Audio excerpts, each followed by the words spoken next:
Oke, hai Studia. Selamat datang lagi di channel Studenesia Mentorship. Channel ini adalah salah satu platform untuk kalian yang akan melakukan atau mau melakukan persiapan untuk mendaftar di kampus dan juga mau daftar ke beasiswa, gitu ya. Dan kali ini ketemu lagi sama aku, Kak Yuni. Mungkin sebelumnya kalau teman-teman sempat nonton video-video kita sebelumnya, udah sering banget ngelihat wajahku di sana. Jadi kita ketemu lagi dan di kesempatan kali ini yang kita akan sama-sama membahas salah satu part dari tes TBS LPDP, yaitu tentang tes pemecahan masalah. Nah, jadi ayo sama-sama simak videonya sampai akhir, karena nanti kita akan ada pembahasan soal. Jadi nanti teman-teman aku challenge untuk ngerjain soal dulu, lalu setelah itu kita akan bahas sama-sama soalnya. Oke, langsung aja ya. Kita akan eh, masuk pada materi tentang tes pemecahan masalah. Nah, fokus kita di materi ini itu adalah bagaimana kemampuan teman-teman memahami suatu bacaan. Jadi, topik intinya adalah literasi bahasa Indonesia dan juga bagaimana kemampuan teman-teman memahami informasi yang diberikan atau disajikan dalam suatu soal. Jadi, lebih kepada kemampuan menginterpretasi data yang disajikan dalam suatu soal. Tuh. Nah, untuk materi atau topik pemecahan masalah, ada beberapa tips yang mungkin bisa teman-teman pakai untuk ngerjain soal-soalnya. Nah, pertama, tentunya teman-teman harus punya strategi membaca dan strategi menganalisis soal, gitu ya. Jadi supaya hemat waktu, maka teman-teman fokus saja dulu sama pertanyaannya. Kenapa? Karena teksnya kan panjang ya. Kalau teman-teman sudah langsung ketemu soal, lantas teman-teman langsung baca soalnya, baca teksnya itu kayaknya akan makan waktu lama. Kita fokus saja ke pertanyaan, lalu cari kata kunci yang akan kita cari di teksnya, kemudian fokus sama pilihan jawaban. Nah, teknik yang bisa teman-teman pakai pada saat teman-teman membaca teks yang panjang itu bisa pakai skimming atau scanning. Apa bedanya? Kalau skimming, teman-teman baca cepat, jadi cari aja kata kunci atau poin penting dalam setiap paragraf itu. Kalau scanning, teman-teman eh, nyari kata kunci atau informasi spesifik yang teman-teman butuh gitu. Karena tadi udah baca soalnya duluan kan, udah baca pertanyaannya, jadi pasti notice kata kunci apa yang teman-teman akan cari di teks yang panjang gitu. Terus yang kedua, kalau misalkan bentuk soalnya itu adalah data yang disajikan gitu ya, jadi bisa bentuknya tabel, grafik atau diagram gitu. Nah, teman-teman perhatikan aja keterangan-keterangan atau simbol-simbol yang ada di dalam grafik itu, yang ada di dalam gambar gitu.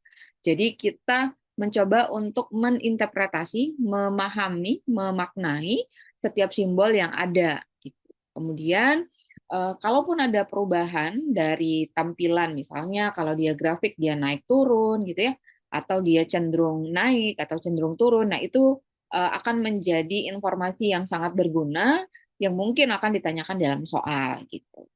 Dan yang ketiga, teman-teman bisa mengeliminasi pilihan yang salah. Karena semakin sedikit pilihan kita, maka peluang benernya akan semakin lebih besar gitu ya. Misalnya teman-teman sudah tahu bahwa pilihan yang paling mungkin benar itu hanya dua pilihan, berarti eliminasi tiga sisanya. Jadi fokus kita hanya ke dua pilihan aja gitu. Dan perlu diingat bahwa teman-teman jangan pernah ya ini jangan pernah memberikan asumsi berdasarkan pikiran teman-teman gitu. Jadi ketika soal itu menyajikan informasi yang tertulis gitu ya, dan ada menurut teman-teman ada informasi tersirat, tapi itu hasil asumsi teman-teman sendiri, itu jangan jangan pernah dilakukan yang begitu gitu. Kenapa? Karena kita hanya perlu fokus sama informasi yang disajikan di dalam teks atau disajikan di dalam data gitu. Informasi-informasi yang hasil persepsi kita sendiri atau hasil pemikiran kita sendiri itu nggak perlu kita tambahkan. Karena biasanya tidak akan sesuai dengan data atau tidak akan benar gitu jawabannya. Gitu ya. Oke, nah jadi sebelum kita bahas soalnya, aku mau challenge teman-teman, coba teman-teman klik ada link soal di bawah ya, teman-teman coba kerjakan dulu 9 soal. Eh, soalnya soal masih gampang, jadi aku akan tunggu teman-teman bisa stop dulu aja video ini, lalu mulai kerjakan. Jangan lupa dicatat jawabannya seperti apa, karena nanti akan kita bahas sama-sama. Silakan, ayo dikerjain dulu ya.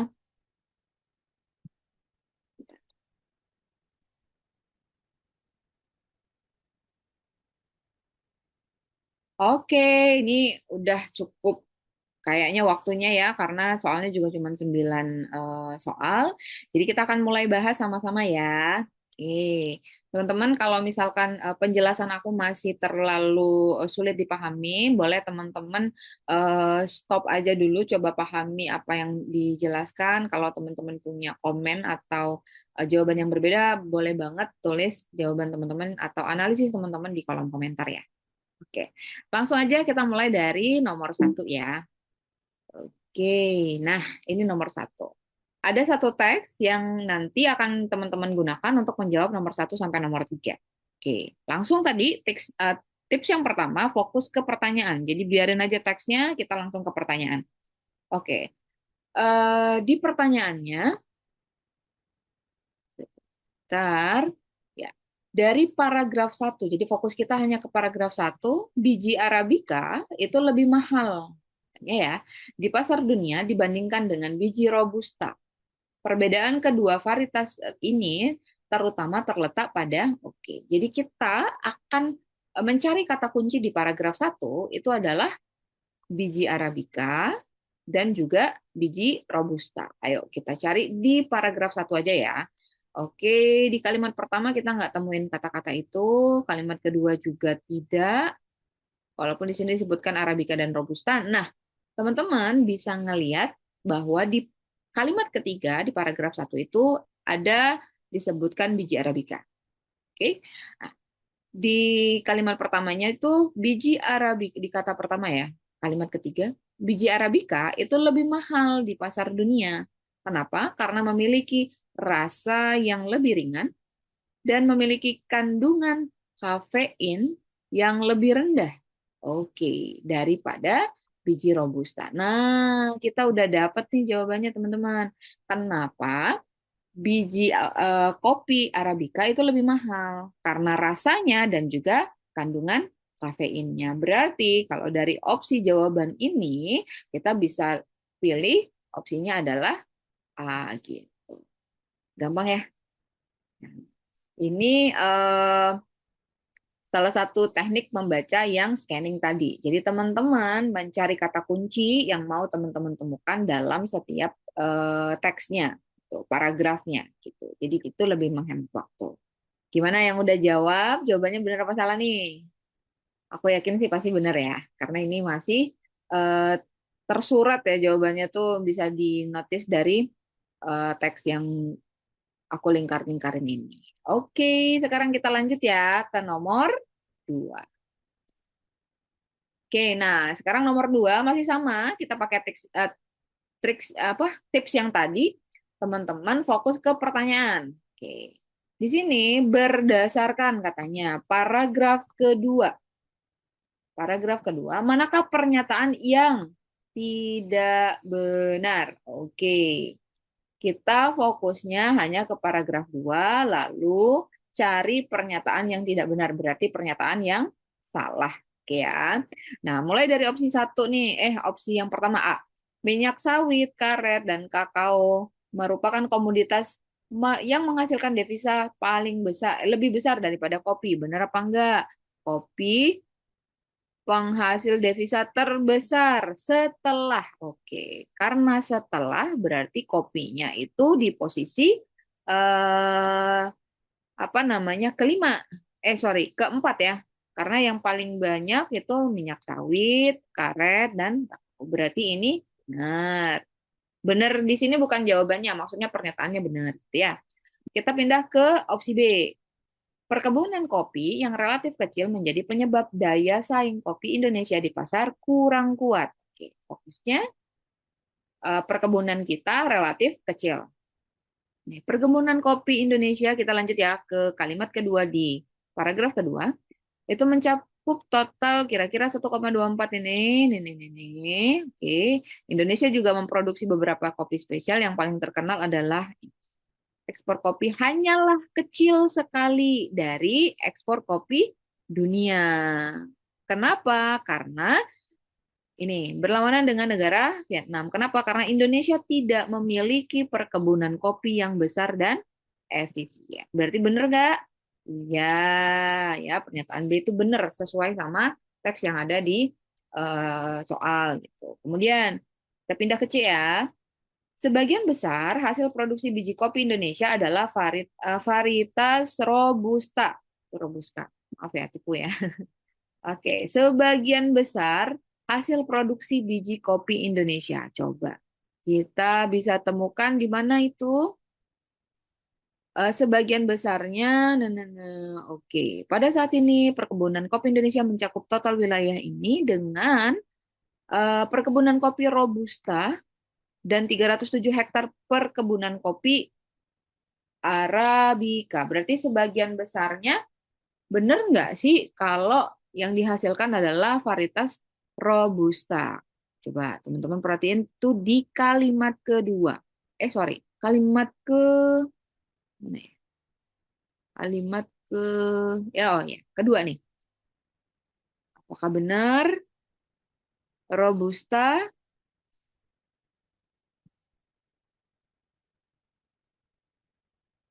Oke, kalau kita perhatikan dari pernyataan itu, benar ya.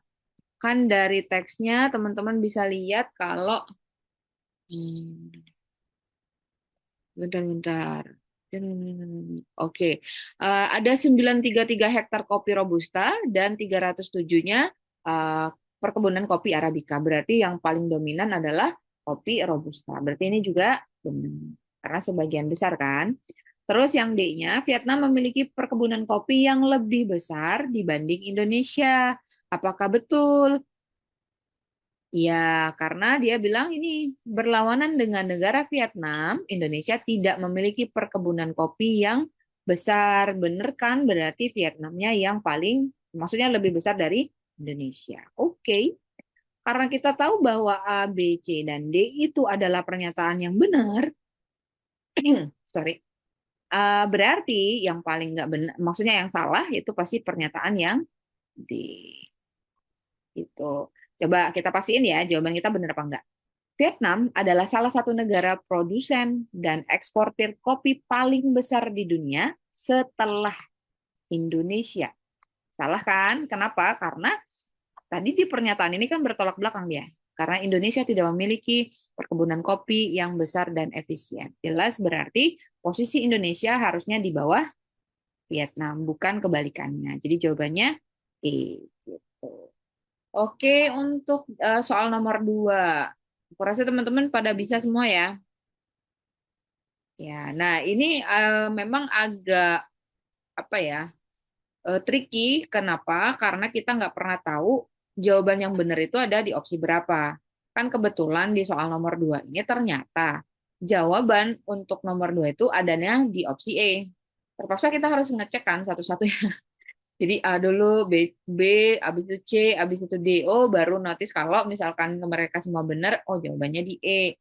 Nah, kita banyak berdoa ya, semoga nanti kalau teman-teman ikut tes gitu, jawab bentuk soal yang seperti ini, mudah-mudahan jawabannya nggak ada di opsi E gitu. Jadi teman-teman nggak butuh ngecek satu persatu. Misalnya A, B, ternyata di B itu udah ketemu jawabannya, ternyata jawabannya B gitu. Ya, pokoknya selain berusaha, banyak-banyak berdoa. Oke, mudah-mudahan benar ya jawabannya ya. Kita lanjut ke soal nomor 3. Oke, nah sekarang kita masih baca teks yang sama gitu ya teman-teman ya, tapi kita akan ngerjain soal nomor 3. Nah, di soal nomor 3, pertanyaannya itu adalah dari 5 pilihan ini, ya, manakah yang bukan merupakan negara pendominasi produksi kopi di dunia? Berarti teman-teman kita akan fokus ke setiap informasi yang menyebutkan nama-nama negara ya. Coba kita mulai baca di paragraf pertama ya. Negara-negara yang mendominasi produksi dunia itu berada di wilayah Amerika Selatan, Afrika, dan Asia Tenggara. Berarti kalau ada Afrika di sana itu eh, bisa jadi jawaban. Oke, berarti ini benar gitu ya. Ini benar. Maksudnya bukan menjadi jawaban di sini ya, maksudnya yang benar gitu. Kan fokus kita ke yang bukan ya, yang salah ya. Oke. Terus Indonesia itu termasuk negara di Asia Tenggara berarti benar. Kemudian, oh ini ada Indonesia, ada Indonesia. Oke. Terus Kolombia, Ethiopia, Vietnam, Indonesia. Ini bisa benar. Nah, teman-teman, ini Ethiopia, Brazil itu kan eh, mereka termasuk kalau kita perhatikan negara dan posisinya ada di mana, yang paling benar itu jawabannya adalah E. Kenapa? Karena kita punya nama negara Jermannya di sini. Oh, sorry. Allahumma. Sorry ya. Balik ya ke sini. Di sini ada Jerman. Jerman itu tidak berada di apa namanya? Tidak di Afrika, tidak di Asia Tenggara, tidak di Amerika Selatan gitu. Jerman itu adanya di negara di benua Eropa. Dia bukan produksi kopi. Kenapa? Karena kalau teman-teman baca di teks terakhir di paragraf ketiga bahwa negara-negara Eropa itu justru ya Allah, negara-negara Eropa itu justru menerima mereka tuh justru bukan menghasilkan tapi dapat impor dari negara luar gitu. Ya berarti jawaban kita untuk soal nomor 3 itu harusnya adalah E, gitu ya. Oke. Nah, teman-teman mudah-mudahan juga benar ya untuk soal yang ini.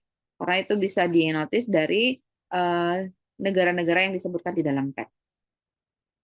Oke, aman. Dari nomor 1 sampai nomor 3, kita pakai teks yang sama. Jawabannya benar semua kah? Mudah-mudahan iya. Ya, oke kita akan lanjut ke nomor 4 ya. Oke, nah sekarang kita punya data. Jadi dia disajikan di dalam tabel. Inilah yang tadi bentuk interpretasi data. Jadi berdasarkan data yang ada, kita akan menjawab pertanyaan soalnya. Tips yang sama, fokus pada pertanyaan. Berdasarkan tabel di samping, provinsi manakah yang menghasilkan karet tepat dengan pencapaian rata-rata 200.000 ton?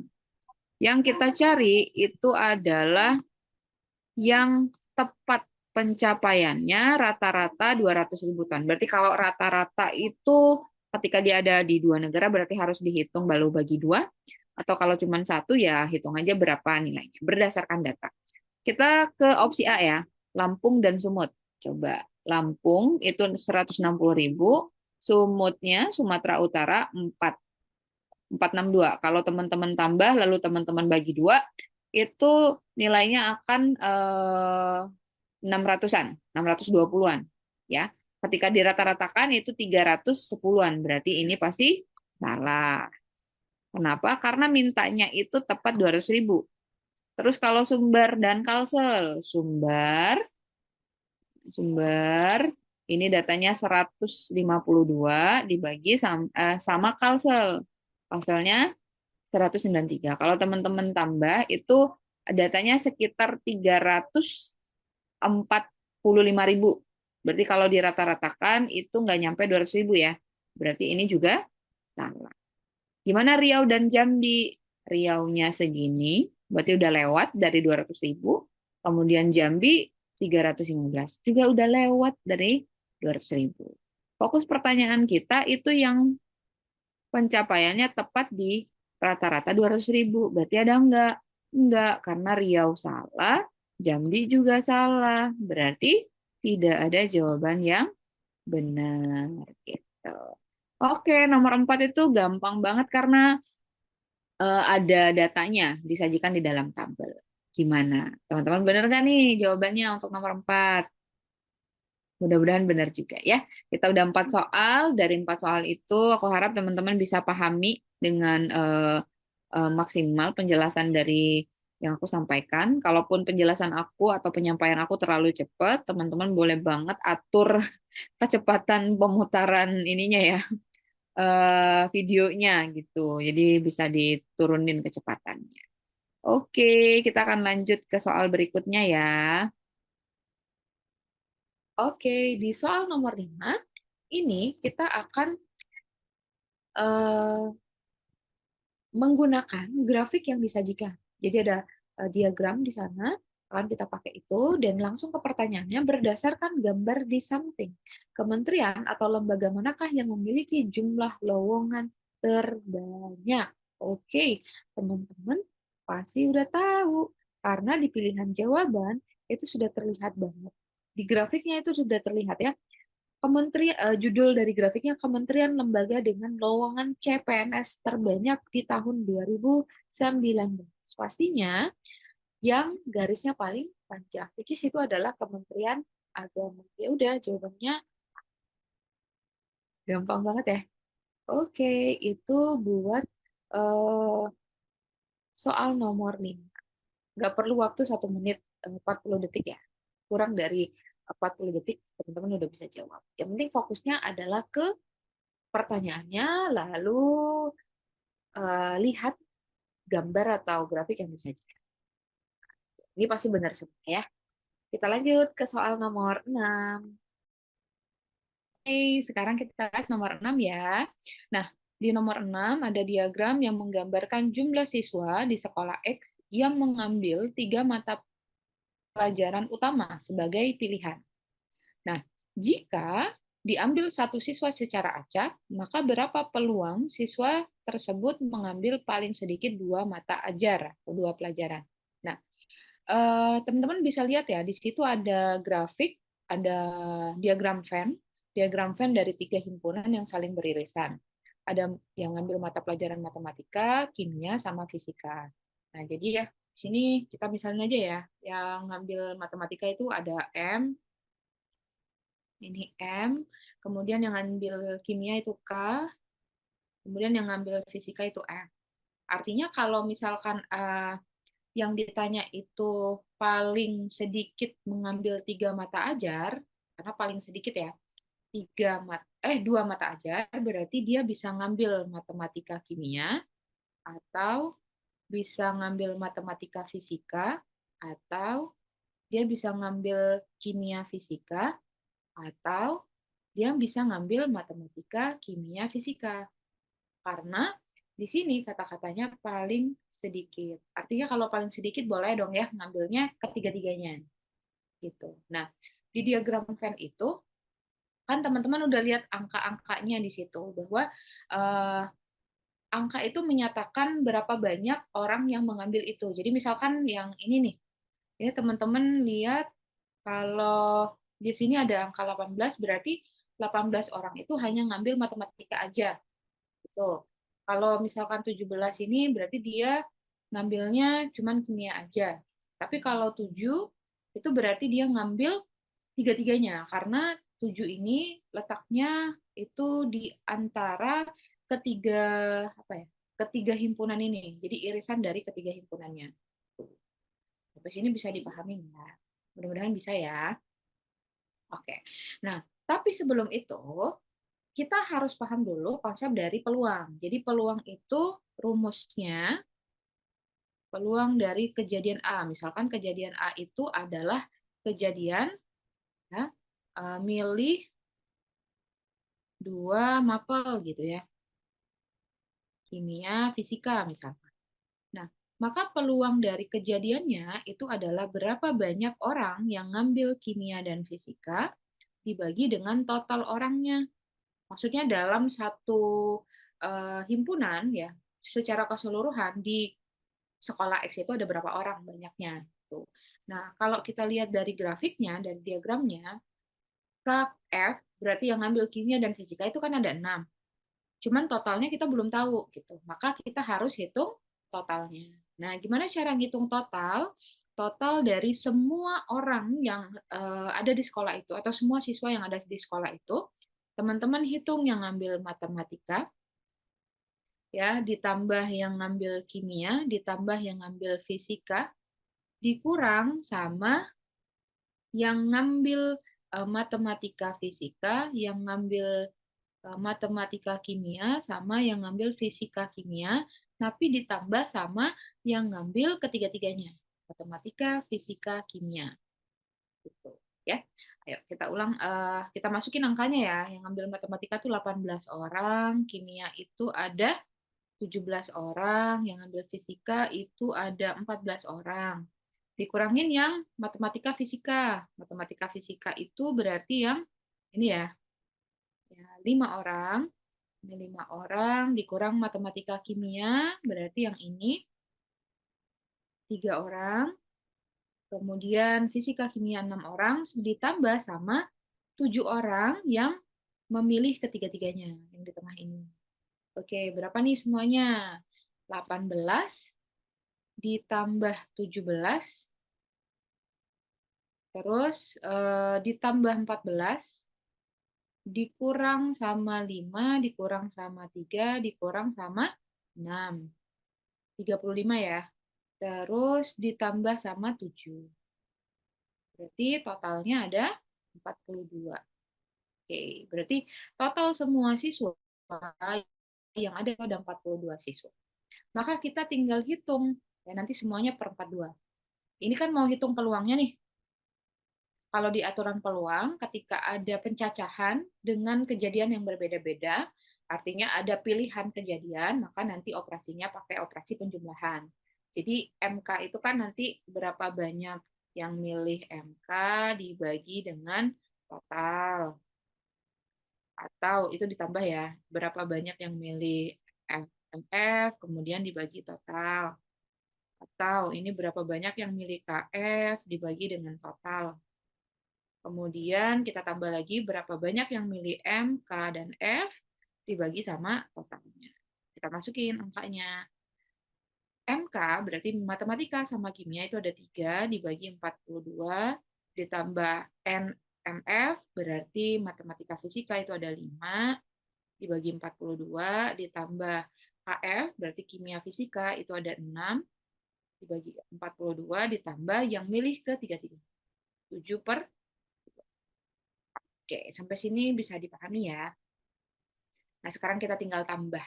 Berarti nanti 3, kan penyebutnya udah sama semua, itu ada 42, kita tinggal tambahin 3, tambah 5, tambah 6, tambah 7.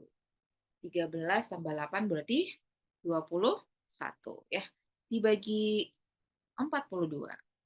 Oke. Nah, kalau disederhanain, ini sama dengan 1/2 ya, sama-sama dibagi 21. Berarti 1/2 desimalnya 0,5. Yeay. Jadi untuk soal nomor 6 itu jawabannya A. Gimana? Teman-teman bisa dipahami? Ya. Dan jawaban teman-teman apakah benar atau beda? Mudah-mudahan benar ya. Kalaupun beda, coba dipahami lagi materi ini, karena kita akan lanjut ke soal berikutnya. Oke, sekarang kita akan lanjut ke soal nomor 7. Ya.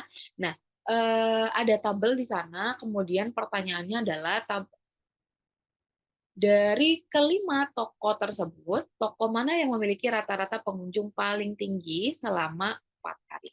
Nah, ada beberapa cara yang bisa teman-teman pakai. Kalau aku sendiri, itu biasanya aku tidak menghitung total, tapi aku bagi rata. Karena kan kalau rata-rata itu rumus rata-rata atau X bar gitu ya, itu kan jumlah data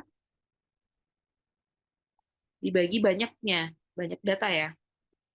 Artinya kita akan tambahin semua datanya, lalu kita bagi dengan banyak data. Banyak datanya itu karena ini per toko berarti banyak hari. semuanya sama dari hari Senin, Selasa, Rabu, Kamis, which is itu ada 4 hari. Berarti aku sendiri itu membaginya biar gampang gitu ya.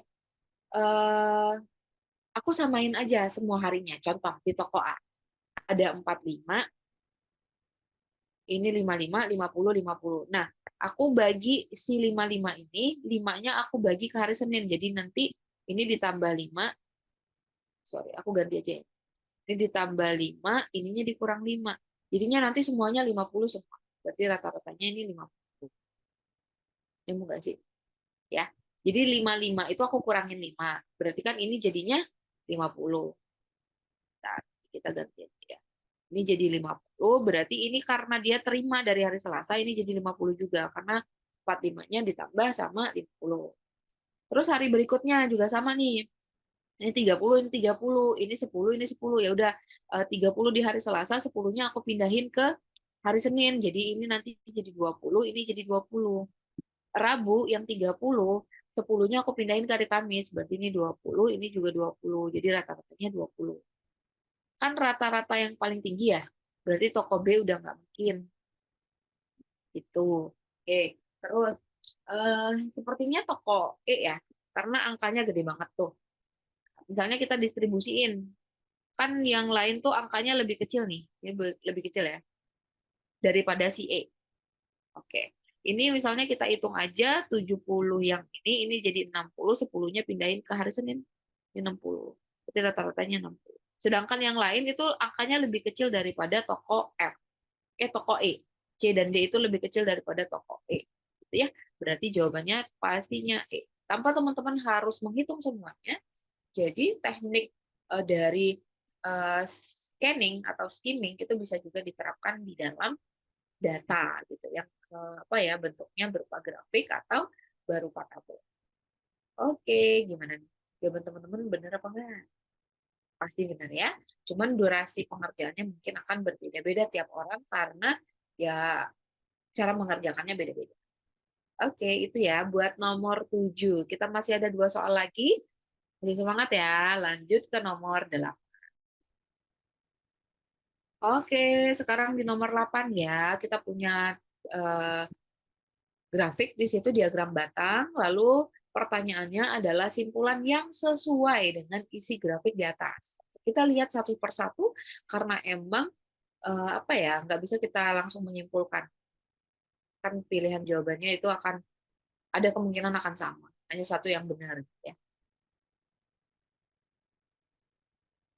Pertama, selama 4 tahun siswa SMA 5 selalu ada yang putus sekolah, benar apa salah?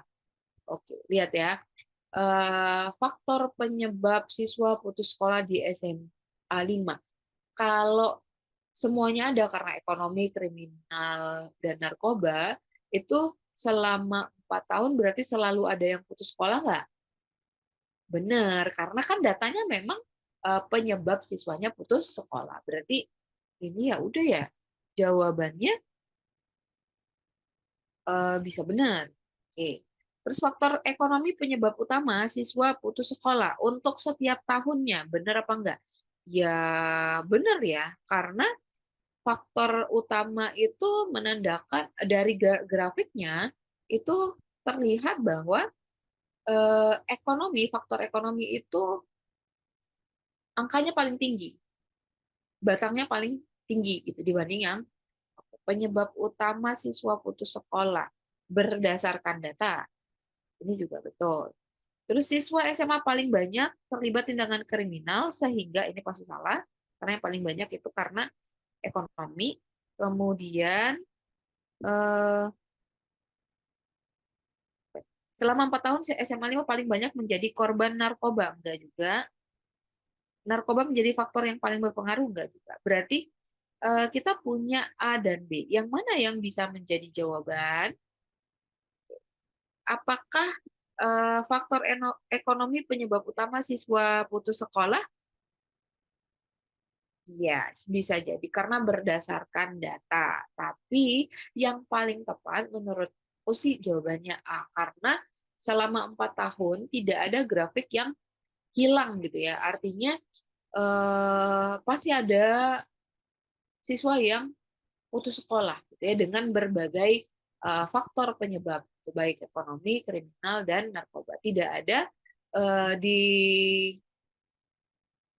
enggak, sebentar. Itu tahunnya 2009 2010 ya benar. Jawabannya yang paling tepat A. Faktor ekonomi penyebab utama siswa putus sekolah, apakah itu menjadi penyebab utama?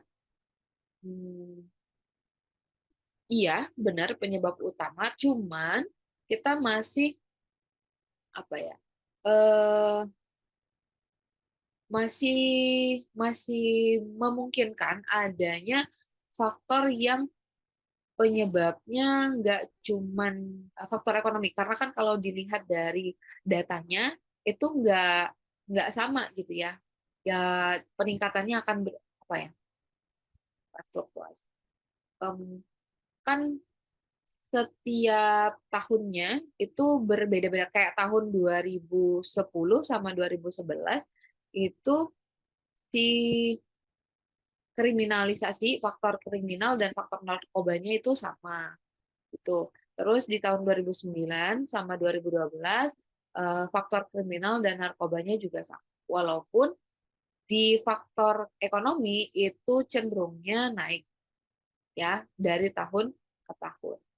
Jadi jawaban menurutku jawaban yang paling tepat itu adalah A gitu ya. Kalau teman-teman ada bantahan, teman-teman bisa tuliskan di kolom komentar ya. Untuk sementara aku tetap berpegang teguh pada jawaban A. Oke, nah kita udah sampai di soal terakhir ya, nomor 9. Nah, nomor 9 ada diagram garis, simpulan isi grafik, pengunjung perpustakaan tersebut adalah tahun 2009 ada 20 orang pengunjung yang berkunjung. Salah, karena harusnya 15. Setiap tahun pengunjung perpustakaan selalu meningkat. Yes, betul. Pengunjung perpustakaan selalu menurun. Enggak, padahal grafiknya kan naik ya.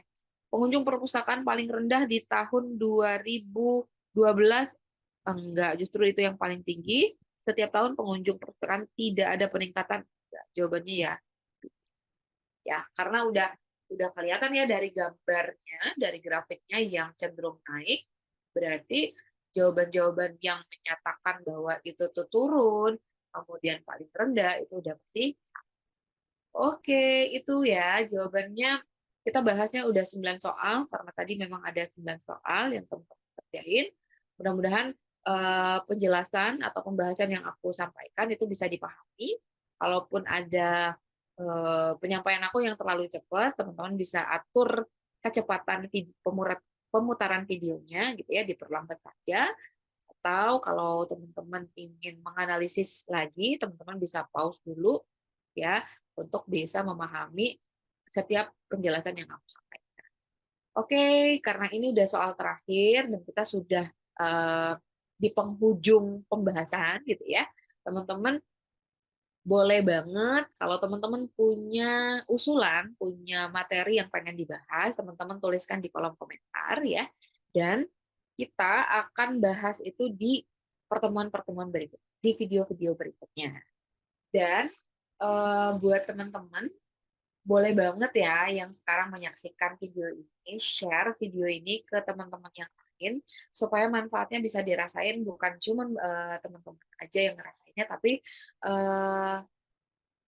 teman-teman lain yang di luar sana yang belum nonton video ini juga bisa merasakan manfaat yang sama. Gitu. Kita berbagi dengan cara yang paling sederhana, share adalah ya. Dan nggak bosan-bosannya aku ingetin teman-teman untuk subscribe channel kita supaya ketika kita punya video baru dan kita upload, teman-teman dapat notifikasi dan nggak ketinggalan ya. Oke, itu aja dari aku. Mohon maaf kalau penjelasan aku ada yang terlalu cepat atau masih membingungkan teman-teman. Teman-teman boleh banget tinggalkan di pertanyaan gitu ya di kolom komentar.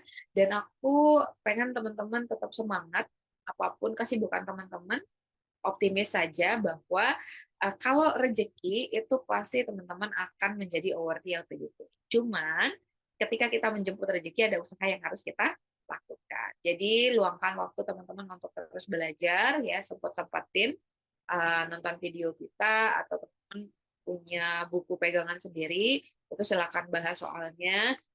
Hasil itu pasti akan sesuai sama usaha yang teman-teman berikan. Tapi kalau misalkan usahanya sudah maksimal, ternyata masih belum rezeki, itu mungkin memang ya rezekinya nggak di tahun gitu ya. Oke, terima kasih banyak atas semangatnya. Sampai ketemu. Salam Awardi. Bye-bye teman-teman.